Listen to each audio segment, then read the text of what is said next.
kilig ata.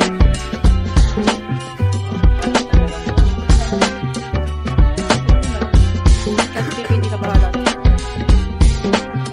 At ngayon wala ba kayo? Ngayon na celebration. Kailan ba?